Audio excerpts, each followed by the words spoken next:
NBR বিলুপ্তির প্রতিবাদে তৃতীয় দিনে কলম বিরতি, রাজস্ব খাতের কার্যক্রমে অচলাবস্থা, রোববারও কর্মসূচি চলবে।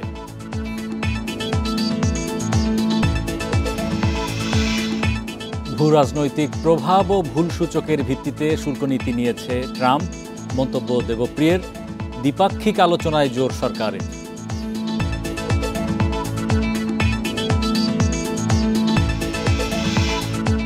ক্ষুদ্রঋণ ব্যাংক স্থাপনের ওপর গুরুত্বারোপ প্রধান উপদেষ্টার, আলাদা আইন করার পরিকল্পনা।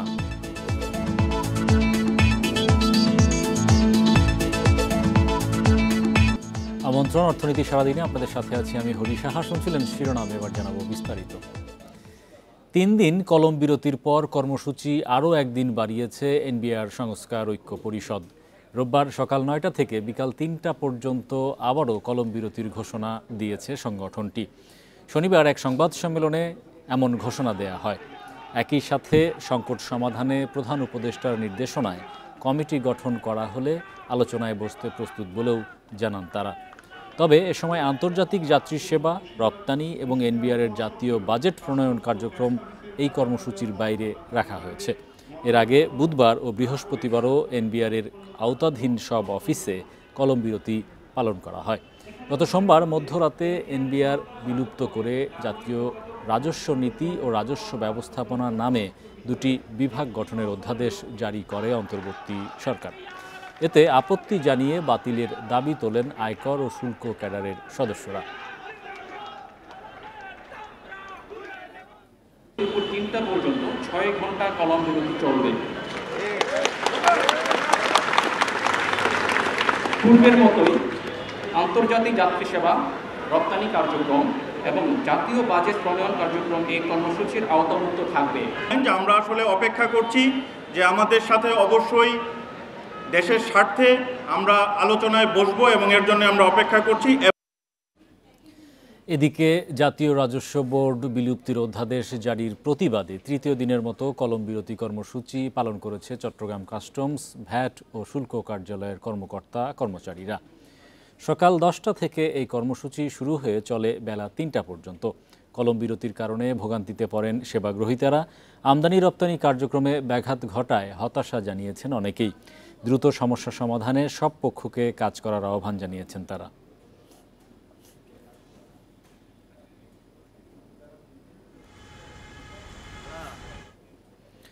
মার্কিন প্রেসিডেন্ট ডোনাল্ড ট্রাম্প বাণিজ্য ঘাটতির ভুল সূচকের ভিত্তিতে শুল্ক নীতি নিয়েছে, যেখানে ভূ রাজনৈতিক প্রভাবও আছে বলে মনে করেন সিপিডির সম্মাননীয় ফেলো দেবপ্রিয় ভট্টাচার্য।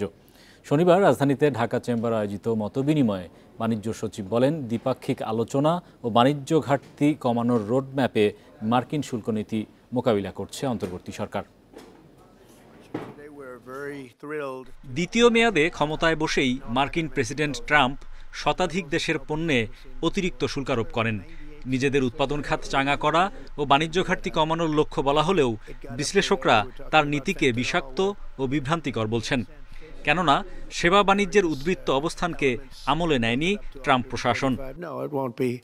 যুক্তরাষ্ট্র এলডিসি দেশগুলোতে রপ্তানি করে 1% কম পণ্য, আমদানি করে 10%।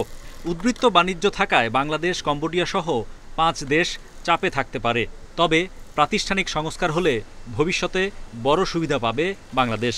পরিবেশগত, শ্রমগত বিভিন্ন আমরা মানদণ্ডের প্রতি একমত হতে পারবো কি পারবো না বলতেছি, এগুলি শুধু মার্কিন যুক্তরাষ্ট্রের জন্য না, এটা আমার জিএসপি প্লাসের জন্য লাগবে। প্রতিযোগিতার সক্ষমতার জন্য আমার সংস্কারের কাজটা নিজেদের উদ্যোগে করা উচিত। এলডিসির গ্র্যাজুয়েশনের যেই স্ট্র্যাটেজিটা আছে তার সাথে এই মার্কিন পরিস্থিতির মোকাবেলাকে একত্রিত করে দেখতে হবে। আলোচকরা বলেন, ট্রাম্পের শুল্ক নীতির মূল প্রতিপক্ষ কানাডা, মেক্সিকো, চীনের মতো দেশ। যুক্তরাষ্ট্রের অসহযোগিতায় ডব্লিউটিও অনেকটাই অকার্যকর, তাই বাংলাদেশ দ্বিপাক্ষিক আলোচনায় জোর দিচ্ছে বলে জানান বাণিজ্য সচিব। আমরা সার্ভিসেও কি ইয়ে করি, এটাকে যদি তারা কনসিডার করে তাহলে আর এটার ব্যাপারে আমরা তেমন কিছু করব। তার বিক্রিটা তো হচ্ছে, ডিরেক্ট হোক ইনডিরেক্ট হোক। যদি না করে তাহলে আমরা ইম্পোর্ট পলিসিতে গাড়ি যেমন থার্ড কান্ট্রি ইম্পোর্ট করা যায় না, ইম্পোর্ট পলিসিতে আমরা ইকুইপমেন্টও নিষেধ করে দেব। এ সময় ব্যবসায়ী নেতারা অভিযোগ করেন, অন্তর্বর্তী সরকার সিদ্ধান্ত গ্রহণে বেসরকারি খাতের সঙ্গে খুব কম আলোচনা করছে। তারা জানান, জ্বালানি সংকটে ভুগছে বেশিরভাগ কারখানা। আমাদের আসলে ব্যবসায়ীদের এখন সবকিছু ছেড়ে একটা জায়গায় যাওয়ার দরকার। আমাদের পাওয়ার, গ্যাস, ইলেকট্রিসিটি দেন, 33% বেরলো, 35% বাড়লো, এত ইউনিট এত হলো, পেলামি না তো বেরিয়ে লাভ কি? সেমিনারে জানানো হয়, মার্কিন তুলা আমদানি বাড়াতে ফ্রি জোন ওয়্যারহাউস সুবিধা দেওয়ার চিন্তা করছে সরকার। সেই সঙ্গে দীর্ঘমেয়াদী এলএনজি চুক্তিতে $1 বিলিয়ন আমদানি বাড়বে। Hari Saha, independent News, Dhaka. শনিবার ছুটির দিনেও খোলা ছিল ব্যাংক ও শেয়ার বাজার। কোরবানি ঈদ উপলক্ষে 10 দিনের ছুটি কার্যকর করতেই এমন সিদ্ধান্ত সরকারের। তবে ব্যাংক গ্রাহকদের ভিড় ছিল কম। ব্যাংক খোলার বিষয়টি অনেকেই জানেনই না, তাই গ্রাহকদের আনাগোনা কম বলছেন ব্যাংকাররা। এদিকে 3 কার্যদিবস পর সূচক বেড়েছে ঢাকার শেয়ার বাজারে। সাপ্তাহিক ছুটি হওয়া সত্ত্বেও শনিবার সকাল 10টা থেকে বেলা 2:30 পর্যন্ত খোলা ছিল দেশের সব সরকারি, বেসরকারি ব্যাংক এবং আর্থিক প্রতিষ্ঠান। ফলে সব ধরনের লেনদেন করতে পেরেছেন গ্রাহকরা। এছাড়া আগামী 24 মে শনিবারেও খোলা থাকবে এসব প্রতিষ্ঠান। মূলত ঈদ উল আজহায় টানা 10 দিনের ছুটি কার্যকর করতেই এমন সিদ্ধান্ত নেয় সরকার। সকালে বিভিন্ন অফিসে জনসাধারণের ভিড় ছিল কম, তবে মেলা বাড়ার সঙ্গে সঙ্গে তা কিছুটা বেড়েছে। অন্য দিনের তুলনায় একটু কম আর কি, মানে অনেকে হয়তো এইটা ভালো করে জানতে পারে নাই। ক্লায়েন্ট সার্ভিস আমরা যথাসম্ভব ক্লায়েন্ট সার্ভিস দিচ্ছি। ছুটির দিনে ব্যাংকে প্রয়োজনীয় লেনদেন করতে পেরে খুশি গ্রাহকরা। আজ যে অফিস খোলা আমাদের পক্ষে ব্যবসায়ীদের জন্য খুব ভালো, কারণ যদি অফিস খোলা তো অনেকদিন বন্ধ, আমরা কীভাবে ট্রানজ্যাকশন করতাম। খুব সুন্দর একটা সিদ্ধান্ত। আমি একটু টাকা উঠাইতেছিলাম এবং স্মুথলি টাকাটা উঠাইছি, খুব ভালো সার্ভিস পাইছি। এদিকে প্রায় 20 বছর পর শনিবারে দেশের শেয়ার বাজারে লেনদেন হয়েছে।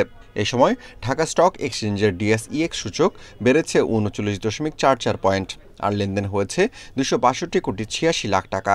সিএসির সার্বিক সূচকেও দেখা গেছে উত্থান। Amirul Islam, independent News, Dhaka. Micro ক্রেডিটের জন্য আলাদা ব্যাংক স্থাপন ও নতুন আইন প্রণয়নে গুরুত্ব দিয়েছেন প্রধান উপদেষ্টা অধ্যাপক ডক্টর মোহাম্মদ ইউনূস। সকালে রাজধানীর আগারগাঁওয়ে মাইক্রো ক্রেডিট রেগুলেটরি অথরিটি ভবন উদ্বোধন অনুষ্ঠানে তিনি বলেন, ক্ষুদ্র ঋণ ব্যবস্থাই প্রকৃত ব্যাংক, কারণ এটি জামানত নয়, বিশ্বাসের ওপর চলে। শনিবার সকালে রাজধানীর আগারগাঁওয়ে নবনির্মিত micro credit regulatory authority MRA ভবন উদ্বোধন করেন প্রধান উপদেষ্টা অধ্যাপক মোহাম্মদ ইউনূস। এ সময় ডক্টর ইউনূস বলেন, আলাদা মাইক্রো ক্রেডিট ব্যাংক স্থাপন জরুরি। এজন্য নতুন একটি আইন প্রয়োজন। সামাজিক ব্যবসার মডেলে পরিচালিত এই ব্যাংকে মালিকরা মুনাফা তুলতে পারবেন না। আগামীতে সারা বিশ্বকেই এই পদ্ধতিতে আসতে হবে। মাইক্রো ক্রেডিট ব্যাংক নামে একটা আইন করতে হবে, যেটা আইনের কথা আভাসিক নিয়ে আমরা পাচ্ছি এখানে। এটা পরিষ্কারভাবে এটা নতুন একটা ব্যাংক হতে হবে, নতুন আইনে। সেটা regulatory authority, micro credit regulatory authority হতে পারে, ভিন্ন অথরিটি হতে পারে, কিন্তু we need a separate banking law. অধ্যাপক ইউনূস বলেন, মানুষ জন্মগতভাবেই উদ্যোক্তা। এই ব্যাংকের লক্ষ্য হবে তাদেরকে উদ্যোক্তা হতে সহায়তা করা। এতে বেকারত্ব কমবে। মানুষ মাত্রই উদ্যোক্তা, সে চাকরি চাইবে না, নিজে উদ্যোক্তা হবে। এই উদ্যোক্তা হওয়ার জন্য তাকে আমরা হাতে সরঞ্জাম তুলে দিচ্ছি, যে কারণে সে উদ্যোক্তা হতে পারবে। এখন আমরা তরুণদের, তাদের পরিবারের সদস্য, তাদের ছেলে মেয়ে যারা আছে, যারা চাকরি সন্ধানে বয়স হতে হতে সবাই বলে চাকরি খোঁজো, এটা আর বলবে না, যেহেতু মাইক্রো ক্রেডিট ব্যাংক আছে। দেশে মাইক্রো ক্রেডিট প্রতিষ্ঠানগুলোকে ব্যাংক হিসেবে প্রতিষ্ঠিত করতে হবে বলেও মত দেন প্রধান উপদেষ্টা। জামানতওয়ালা ব্যাংক, যারা প্রকৃত ব্যাংক। নূরে জান্নাত, ইন্ডিপেন্ডেন্ট নিউজ, ঢাকা। সাইবার সুরক্ষা অধ্যাদেশে ইন্টারনেটকে নাগরিক অধিকার হিসেবে স্বীকৃতি দেয়ায় সরকারের অন্যতম লক্ষ্য অর্জন হয়েছে বলে মন্তব্য করেছেন স্থানীয় সরকার উপদেষ্টা আসিফ মাহমুদ সজীব ভূঁইয়া। শনিবার বিটিআরসিতে বিশ্ব টেলিযোগাযোগ ও তথ্য সংঘ দিবসের আলোচনায় তিনি এসব কথা বলেন। আগামী 2-1 মাসের মধ্যে ইন্টারনেটের দাম কমিয়ে আনার সিদ্ধান্ত নেওয়া হয়েছে বলেও জানান তিনি। ডিজিটাল রূপান্তরে নারী পুরুষের সমতায়ন প্রতিপাদ্যকে সামনে রেখে সারা বিশ্বের মতো বাংলাদেশেও বিশ্ব টেলিযোগাযোগ ও তথ্য সংঘ দিবস 2025-এর আয়োজন। বিটিআরসি ভবনে অনুষ্ঠিত হয় আইসিটি মেলা। অংশ নেন দেশের টেলিযোগাযোগ ও প্রযুক্তি খাতের ৩০টি প্রতিষ্ঠান। অডিটোরিয়ামে আলোচনায় টেলিকম খাতে দেশের বর্তমান অবস্থা ও ভবিষ্যৎ পরিকল্পনা তুলে ধরেন বিটিআরসির চেয়ারম্যান। বর্তমান আর্থসামাজিক প্রেক্ষাপটে একজন নারীর মোবাইল ফোন ব্যবহার করার সম্ভাবনা একজন পুরুষের চেয়ে 29% কম এবং ইন্টারনেট ব্যবহার করার সম্ভাবনা 52% কম। প্রধান উপদেষ্টার বিশেষ সহকারী ফয়েজ আহমেদ তৈয়ব জানান, দেশের সবাই যাতে প্রযুক্তিতে দক্ষ হয়ে ওঠে সে লক্ষ্যে কাজ করছে সরকার। সাইবার সুরক্ষা অধ্যাদেশে প্রথমবারের মতো নারীদের সুরক্ষার বিষয় আনা হয়েছে বলেও জানান তিনি। সেখানে যৌন নিপীড়ন সংক্রান্ত উপাদান, চাইল্ড সেক্সুয়াল অ্যাবিউজ ম্যাটেরিয়াল, সেক্সটর্শন ইত্যাদি অভিপ্রায় সৃষ্ট কন্টেন্ট বা যে কোনো ধরনের বুলিংকে আমরা অপরাধ হিসেবে স্বীকৃতি দিয়েছি। আশা করছি এই আইনটি আগামী কয়েক সপ্তাহের মধ্যে গ্যাজেট হয়ে যাবে। উপদেষ্টা আসিফ মাহমুদ জানান, আগামী 2-1 মাসের মধ্যে ইন্টারনেটের দাম কমানোর সিদ্ধান্ত নেওয়া হয়েছে। কৃষি ও স্বাস্থ্য খাতে ইন্টারনেটের ব্যবহার বাড়ানোরও তাগিদ দেন তিনি।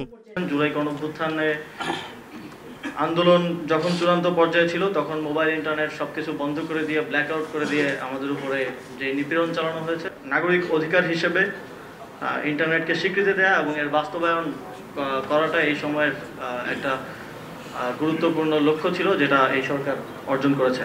অনুষ্ঠানে টেলিযোগাযোগ ও প্রযুক্তি খাতে অবদানের জন্য বিভিন্ন সংগঠন ও ব্যক্তিকে সম্মাননা দেয়া হয়। Ikramul Kabir, Independent News, Dhaka. Padma oil লিমিটেডের ব্যবস্থাপনা পরিচালক আব্দুস সোবহান পদত্যাগ করেছেন। অসুস্থ স্ত্রীকে দেখতে যাওয়ার অজুহাতে যুক্তরাষ্ট্রে গিয়ে সেখান থেকে তিনি পদত্যাগপত্র পাঠিয়েছেন। বুধবার পেট্রোলিয়াম কর্পোরেশন চেয়ারম্যানের কাছে ইমেইলে পদত্যাগপত্র পাঠান তিনি। বিপিসির পরিচালক জানান, আমেরিকায় চিকিৎসাধীন স্ত্রীকে দেখতে 4 মে থেকে 10 মে ছুটি নেন পদ্মার এমডি আব্দুস সোবহান। পরে বুধবার মেইলে তিনি পদত্যাগপত্র পাঠান। তার বিরুদ্ধে এলপি গ্যাস ও বিটুমিন বিপণনের দুর্নীতির অভিযোগ তদন্ত করছে দুদক। অনেকের ধারণা, এই অভিযোগগুলো থেকে রক্ষা পেতে তিনি দেশে না ফিরে পদত্যাগপত্র জমা দিয়েছেন। 2023 সালের 14 আগস্ট তিনি পদ্মা অয়েলের ব্যবস্থাপনা পরিচালক হিসেবে যোগ দেন। এদিকে পদ্মা অয়েলের দায়িত্ব দেয়া হয়েছে মেঘনা পেট্রোলিয়ামের মহাব্যবস্থাপক মফিজুর রহমানকে।